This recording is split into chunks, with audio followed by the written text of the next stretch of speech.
Hello, my lovely YouTube audience. Today we are going to be addressing a lot of quick tips for climbing, starting off with number one, which is going to be about how we can improve our technique. Basically, a lot of technique comes from your finger strength.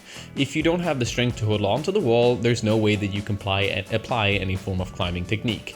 So what you should think on is work on technique on holds that you can actually climb on and that you feel comfortable moving around on. Don't work on your technique on the hardest gnarly crimps that you can find in the gym. Do that over time when your fingers are strong enough for these holds to feel comfortable for you. Number two, make sure you get Surfshark VPN. That's right, this video is sponsored by Surfshark VPN, and here's an ad. Okay, since 13 is a nice number to work with, let's figure out 13 reasons why you should get Surfshark VPN. Starting off, you'll have better access to content online. You'll be able to unblock Netflix content that you might not have been able to watch before. Number two, you'll be safe at public Wi-Fi. Number three, you'll have unlimited usage on different devices. Number four, when you go online, you'll have better deals at shopping if you jump in between countries, because some countries will have cheaper options than yours might do. Number five, there's something called a cookie blocker, which sounds like a really bad thing, but it's actually a really, really good thing. Number six, you'll be able to visit blocked websites. This is something that's really good here in Sweden because we don't have access to everything. And like some American websites, for instance, I cannot use.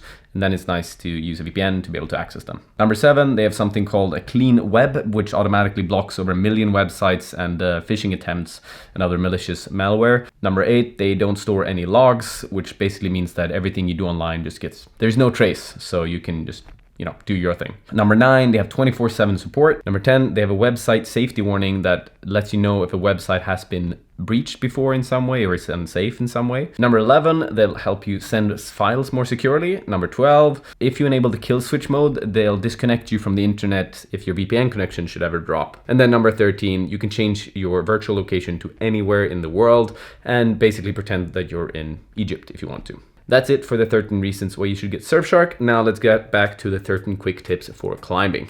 Okay, number two wasn't actually the Surfshark thing. Number two is about shoes and how they can differ quite a bit. There's something to be considered for every single shoe, and that's the stiffness of them, which rubber is being used. There's plenty of different options out there. Are they having laces? Are they with straps, or are they without? And what you should consider is, first and foremost, which shoes fit your foot the best.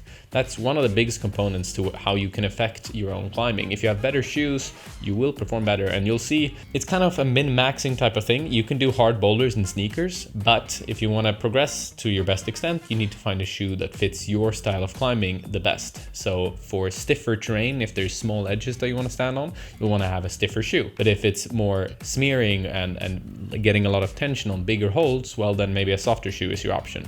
Consider your shoes. Number three, how we grab climbing holds matter a lot for how we can basically perform on them. Here's a couple of examples of the same hold and how each position will kind of make my orientation around the boulder different. So for instance, the most common occurrence of this is about pinches. And basically where we put our thumb on a pinch will dramatically change the outcome of the movements that we can make around this pinch. And so considering just these micro adjustments to a hold can greatly improve your performance, especially if you're new to climbing. Number four, heel hooks. One of the most useful techniques there are in competitions, especially elite competitions. You see them being used vigorously. And that's because heel hooks are the best way to remove tension from our arms if we have a suitable heel hook for it. And what this means is there's a lot of rotation involved in a heel hook. And in Sweden, we have something we call gubbhäl, which is old man heel. Basically, that's the situation when you can't really rotate your heel so much. It's kind of stiff along the rock or the boulder or the hold. And what you want to do is be able to engage your hips as much as possible, engage your ankle as much as possible, and engage your knee as much as possible to create a large rotation that allows you to get close to the wall and therefore put as much tension as possible down through your heel.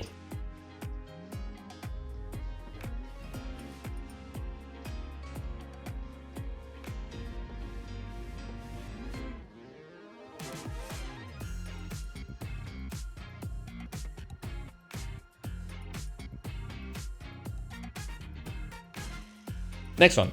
Dynos are probably the more complex movements that we'll find in climbing and something that a lot of people have to work a lot on to become better at. But there's one simple mistake that I see a lot of people making, and that's not disengaging your shoulders and basically getting as much momentum from your lower body in as possible in the movement. Essentially, most people will pull a lot with their arms and the jump won't be as high because our legs are way, way, way stronger than our arms. At least that's the case for most of us. Number 6, volume smearing is one of the more important aspects to indoor climbing. And something that maybe not a lot of people consider is the fact that the angle of your ankle matters a lot to how well you can smear on a box. Basically, you'll want to be able to get your body weight as close into the wall as possible, and therefore get your foot as low as possible and your heel as low as possible. Whew, I'm getting out of breath. Number 7, studying other people's movement is a great way to learn yourself. One of the things that I've done throughout the years is try and mimic some of the people that I find the most inspiring and that I find have maybe similar movements patterns to me, and also people who have opposite movement patterns to me, and try and learn from them and understand how do they move and can I apply it to my own climbing. Number 8, there's no such thing as too much chalk. Number 9, actually there is something that is too much chalk, and that's when you have chalk that's been drenched in the hold from hand sweat, foot sweat, and everything in between. From that, you want to brush it off. Just brush it excessively. Just brush it to oblivion. Just get that shit out of there. This is good for 2 things. 1, it will increase the likelihood of you sending your project by a lot. Number 2, it's also good for the gyms and for the rock, because if we keep our rock and our holds clean, it basically means that it won't be as much that we need to manage around it. You clean the holds. That's what you do when you brush the excess chalk off them. Number 10. One of the most important aspects to holding a sloper is managing your body position. Oftentimes I see a lot of people start to pull on them and try to get their body weight higher up.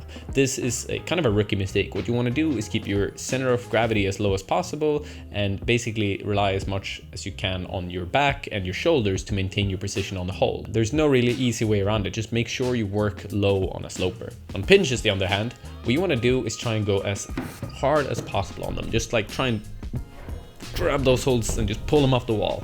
Actively think to engage your thumb more. That's something that I actually did a lot when I started climbing, and it helped me tremendously to become stronger at pinches and also more comfortable on them.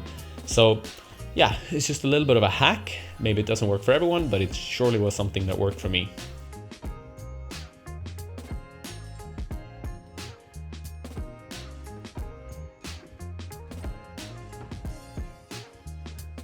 Number 12. I don't have enough fingers. When we catch a hold in an extended position, the ability you have to contract as quickly as possible will determine whether or not you'll stick on the hold or not.